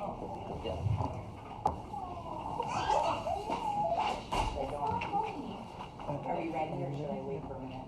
Well, we're gonna wait for Petra or start without her? Should we You wait guys just can to... start without her. Okay. Okay. Good afternoon, DCCC members. I'm Ronnie Singh. I am running for seat 21 of the Superior Court for the March election. And in befitting fashion, today is my 21st year of practice. Today I was sworn in 21 years ago and running for seat 21. So why do I want to be a judge? I am the only, and I'm going to repeat that, I am the first and only criminal justice reform DA. My entire career, and I've actually given you my supplemental resume, my entire career has actually focused on smart policies, on changing the criminal justice system, from juvenile to adult, from collaborative courts to misdemeanors, from felonies to quality of life crimes. I am also the most diverse candidate, not just in this seat, but in all 3 seats, and here is why. I have worked in every area of criminal practice, and in every area of criminal practice, you cross over with every other area of law. And I will tell you examples. In domestic violence cases, you deal with dependency and delinquency law, as well as family. In criminal justice, you deal with substance abuse issues, you deal with conservatorship issues, you deal with mental health issues, you deal with quality of life crimes. And the reason why the type of work I do translates throughout the Superior Court is because the work that I do is unique. I would actually be, I know a lot of people think there's a lot of DAs that become judges. I would not only be the first criminal justice reform DA, there's never been anyone who has practiced criminal justice reform in 20 years that has been appointed to the bench. I would also be the first Punjabi Sikh woman in the state of California to either be elected or appointed. There are none, 0, none at all. I'm a native San Francisco, born and raised in the Sunset, went to St. Anne's, Hoover, Lincoln, City College, went to UC Davis and came back after I went to McGeorge, and I've been practicing in the city and county of San Francisco almost my entire career. I also have service in my DNA. My dad, Dar Singh, has been a commissioner for 36 years. He is the longest standing commissioner in the city and county of San Francisco. So I live, eat, breathe public service at its very core. I ask for your endorsement. I ask for your support at the DCCC in seat 21 for Superior Court. Thank you. I have so many questions. Hello.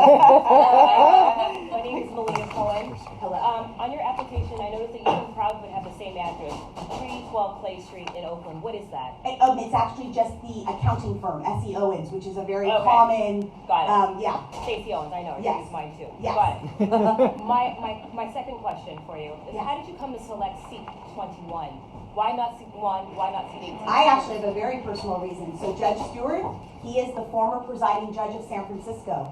He also was my trial judge in both juvenile and Superior Court. So he has seen me grow up in my practice of law. And some of you may know this, I was on the road to appointment, and Judge Stewart was one of my advocates. So I actually went the appointment route and made it this close. I keep you afraid. Oh, sorry. Yeah, sorry. I'm a Okay, lawyer. I'm a It's trial okay. lawyer. I'm Right. used to being in front of a jury. All right, well, yeah, X marks the They all spot. said that. Yeah.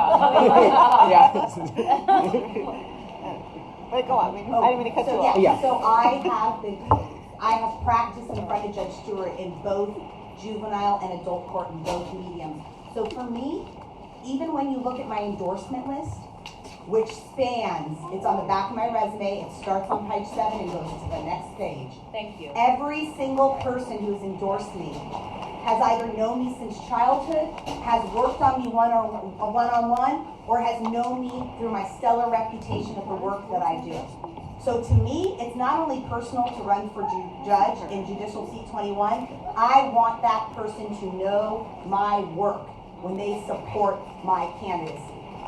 And so that is why Judge Stewart has endorsed me for Seat 21, because I've grown up before his very eyes.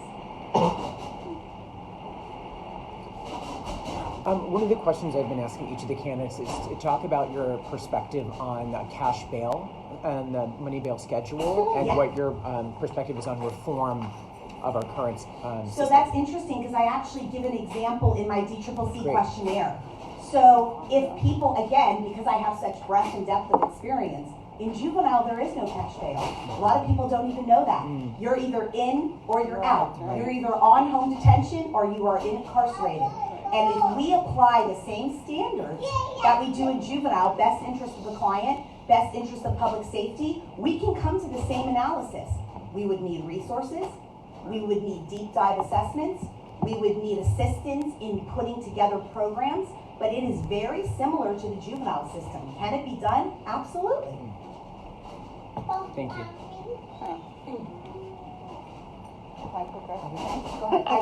Hi. So, this is really well done. And it's interesting because some of the, progressive change in the district attorney's office, in the court system, how would San Francisco, especially our communities who are incarcerated the most, how would they benefit? Well, what's your take on these progressive changes that are crossing the country, and how would our communities benefit from a person of your quality and character on the bench? I love when people ask me that, because I have the biggest running joke with our new DA-elect, Chessa Levine. I was Chessa before Chessa was Chessa. I was doing progressive work and criminal justice reform before Chessa was probably done with college or law school. I've been a lawyer for 21 years, and if you look at the work, I started the first wellness court with Judge Hitchens, who is a maverick pioneer elected judge. I started the very first young adult court in our city that is nationally and internationally known, and next Thursday, the day after the CCC vote, we're going to be graduating our 100th young offender, 18 to 24, and most of those cases get dismissed, diverted, or reduced to misdemeanors after they do an extensive resource-based program. I not only manage all the collaborative courts, I actually sit in young adult court and manage 70 cases on top of managing 7 different courts, 10 different lawyers, over 1,200 cases. So I walk the walk, and that I don't just talk the talk. All right, anybody else? Elizabeth? Yeah, so over the last, 10-ish years, the courts have had serious budget issues, and there have been, unions have been on strike. There's been a lot of problems with reduction in services for workers taking hits, clinics closing. And at some points there have been, because the judges put their budget forward as well, a lot of conflict between what the judges wanted and what the workers wanted. Where would you fall? Where have you fallen? Have you ever taken a position on any of this? So we normally don't take positions on resources, but because I work in collaborative courts, we are always trying to get more resources. And I actually am also the only district attorney in the state of California that's on a statewide appointed collaborative courts council that I was appointed on and then affirmed by the Supreme Court of California. And so I work with not only judges in San Francisco, but all over the state to deal with the resource problems. And so the way that we solve them oftentimes, the collaborative court state level, and then I translate it, and I'm very fortunate to be able to take my state level experience back to San Francisco, is we scrape for money. We hustle for every cent. every grant, every little dime that we can get to make resources available. So I don't fight and I don't argue, I just solve problems. And I would do the same thing as a judge. Thank you. Yes. So I have the same question. I know you were born and raised San Francisco, but you're currently not a San Francisco resident. Do you feel like that would impact anything in terms of you serving as judge? So unfortunately, as everybody knows, housing is ridiculously priced here. Right. I was priced out of the city. I live 3 miles from the San Francisco border. I bought the house closest. I live right off the skyline. I work in the city. My husband works in the city. I pay extra money to send my kids to school so they can be San Francisco. And I will give you the funniest. I had both of my children in San Francisco. I was in labor on September 26th of 2010 on the Great Highway because I made my husband drive me to Children's Hospital to have my baby. Because my kids have San Francisco birth certificates. Because I am a native San Franciscan through and through. And I'll sleep on the border, and half the time I'm sleeping at my parents' house on 23rd Avenue because I'm working or I'm doing this, running around from club to club. So I have a bed over there too. Any other questions? Last 30 seconds. Any? No? Okay. Thank you. Thank you very much. Sorry to make you late. No problem. Army Milk will let me go. They'll let you go. Okay. Yeah. Push in the door. Yeah. Bye. So good to meet you. Yeah, sorry, thank you. This is the last candidate for this afternoon. Let me go back. Okay, we're gonna go. Carrie Gold, C21. Can I ask a question? When we do the judges, is there ranked choice voting for the judges too? No, there are no ranked choice voting for the judges. And every seat, there's 3 open seats. I'm sorry, I just want to make sure someone's keeping on the kids. There's 3 open seats and 2 candidates running against each other for each seat. Today we actually had the opportunity to actually hear back to back so that you can kind of see who's running against whom. Okay.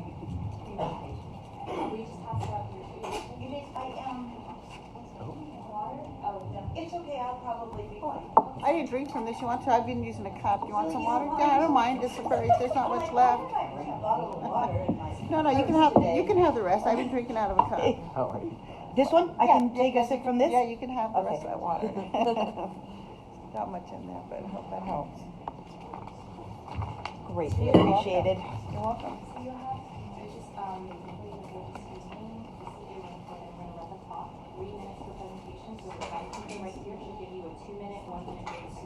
Okay.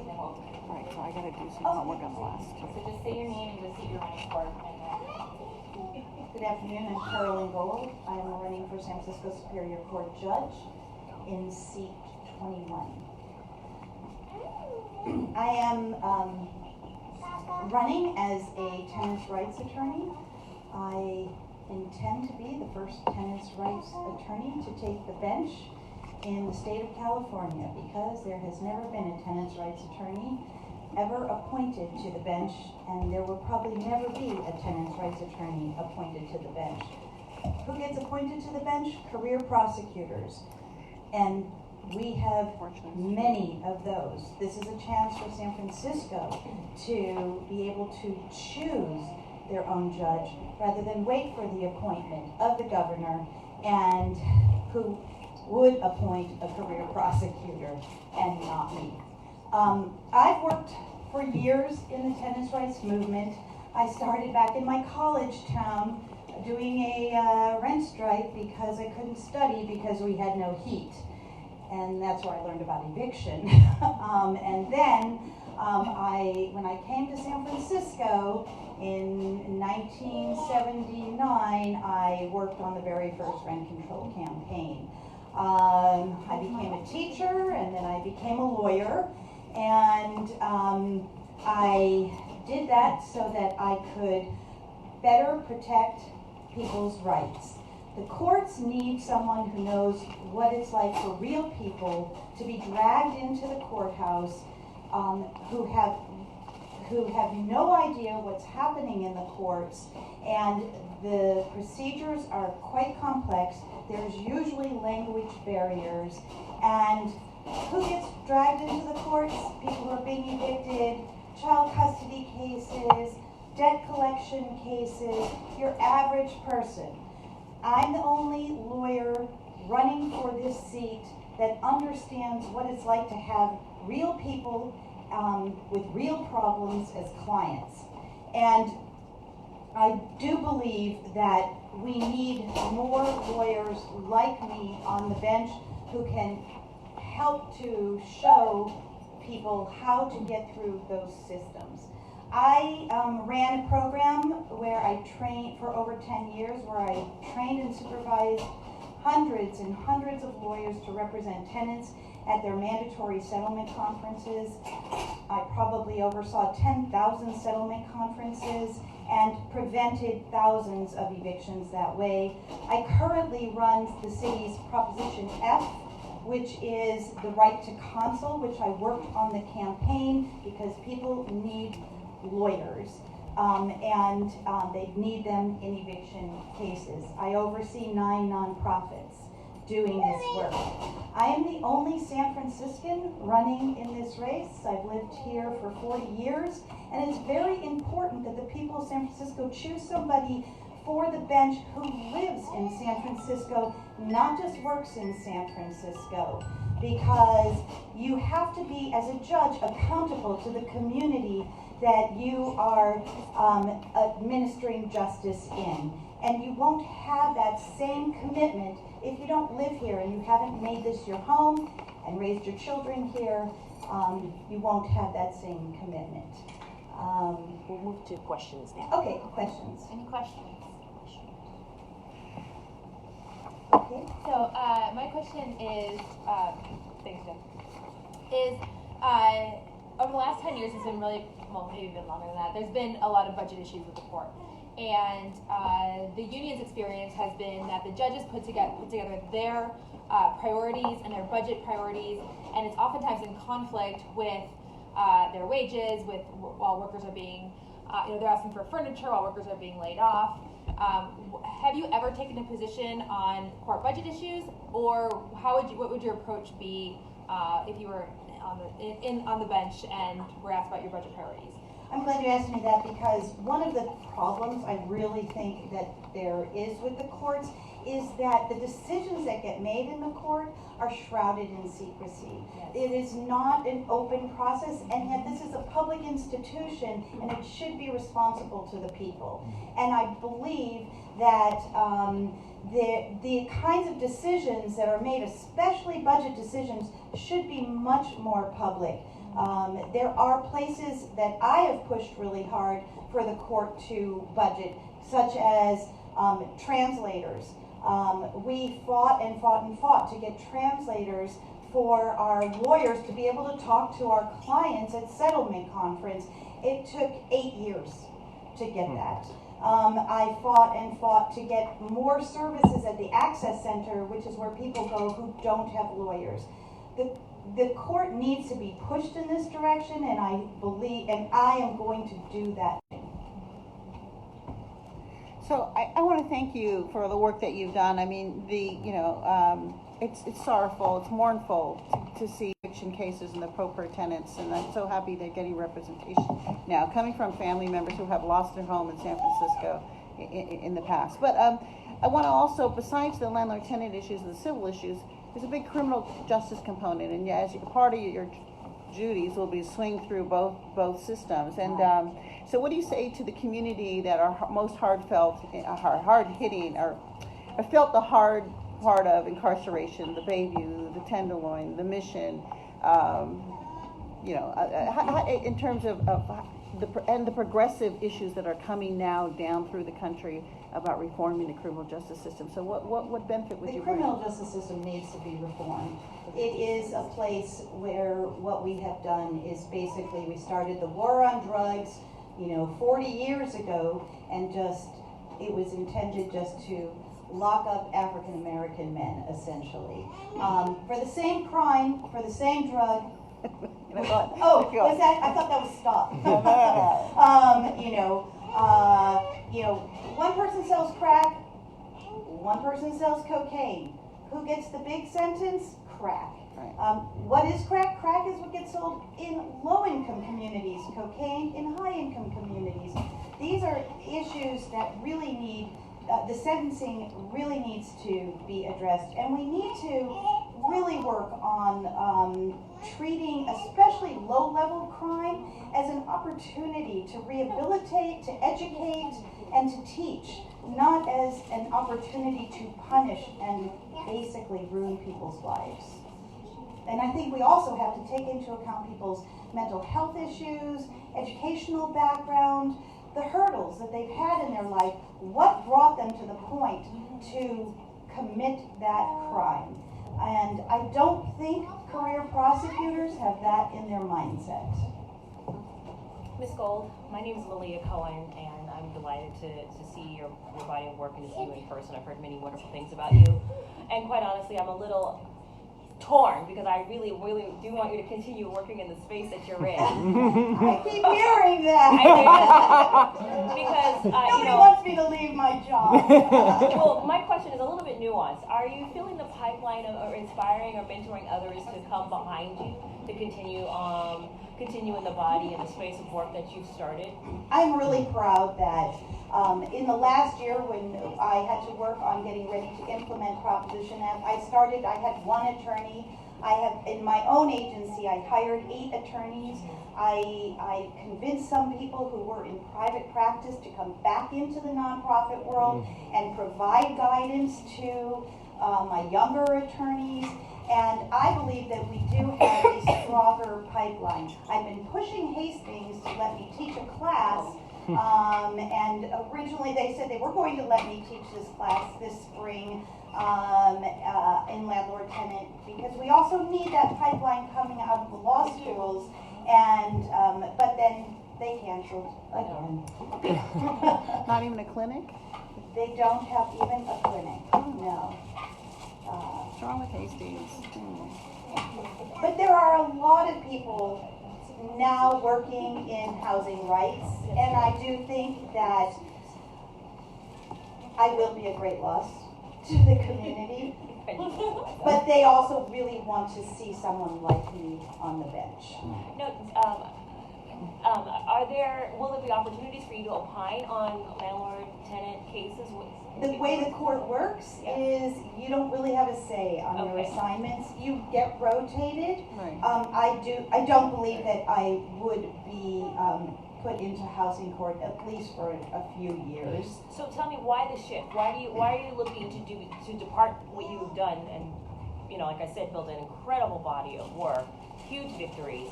For what reason are you looking to do something different? I think it's because I have spent so many years going into court and seeing that the judges do not understand landlord-tenant law at all. Okay. And this is so critical. We have so many cases in the court that touch on housing, and not just eviction cases. And it's archaic law, and I really think that we need to start getting people on the bench who understand this area of law and who can help the other judges to understand. Ask it to the court, yeah. Okay, well, last one. How did you come to select this? You get all the questions. How did you come to select C21? No reason whatsoever. Okay. I didn't know. It was the last seat that opened up.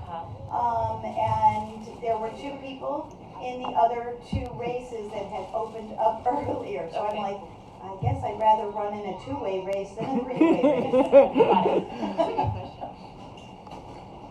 Yeah. With the impact of Proposition F, which is an important one, to have tenants represented who are facing an eviction, to have the right to a counsel, how can the courts address other needs around representation for other when folks are going before the court who may not have that same right? I think we need to expand Proposition F, but what role can the court play to address gaps in representation for other issues?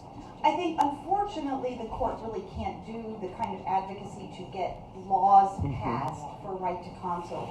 But I do think that the court should work in conjunction with like the Bar Association of San Francisco that provides pro bono services for child custody cases, for debt collection cases, and they should make it easier for those lawyers to come to the court and represent people. For instance, when I used to have to get pro bono attorneys in the eviction cases, the judge would never give a continuance. I just got this attorney 2 days ago, and the trial is, in 2 days from now. Please, judge, give us 1 week for my attorney to get up to speed on this case. No. So that's the way that judges can be more helpful to making sure that there is representation. Thank you. Thank you. Okay. Yeah, thank you.